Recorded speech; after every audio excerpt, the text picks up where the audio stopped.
Welcome to the Dragon Archive, where Chinese history is told through story, evidence, and the shadows left behind. After the case of the scholars and alchemists, the first emperor's empire appeared stable. The six kingdoms had been unified. The laws had been standardized. The roads, weights, and writing systems were all being aligned under one authority. But stability on paper does not always mean stability in reality. In the years that followed, Qin Shi Huang did something unusual for a ruler of a unified empire. He began to travel, not once, but repeatedly, across mountains, rivers, and coastal regions. He moved through the very empire he had created. According to the Shiji, Qin Shi Huang conducted multiple imperial tours of inspection. These were not casual journeys. They were acts of state. He visited eastern regions. He reached coastal areas. He observed the land he had unified through conquest.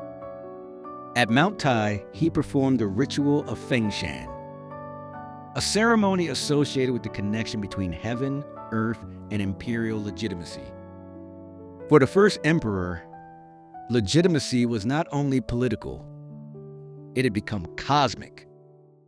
He was not only ruling an empire, he was maintaining order between heaven and the world below it. But beneath these journeys, another pattern appears. The emperor did not remain in one place for long. He rarely stayed visible in a single fixed location. His movements became complex, layered, and carefully managed. As described earlier in court discussions, the imperial system had already begun to emphasize concealment and controlled access. Now, this logic extended beyond palaces. It extended across the entire empire. The emperor was everywhere, and yet never fully accessible. The empire could see its ruler, but could never fully locate him. In the final years, Qin Shi Huang also continued to seek what had not yet been found. The search for immortality did not end with earlier failures. It continued in different forms: islands, elixirs, rituals, and intermediaries who claimed knowledge of the unseen world. But each attempt ended the same way: absence. The elixir did not arrive. The immortals did not appear. And time continued to move forward, unaffected by imperial will. At some point during these final journeys, Qin Shi Huang became seriously ill. But according to the Shiji, this illness was not openly addressed at court. The emperor's condition was managed within the inner circle. Messages were controlled, access was restricted, and decisions increasingly depended on a small group of trusted officials.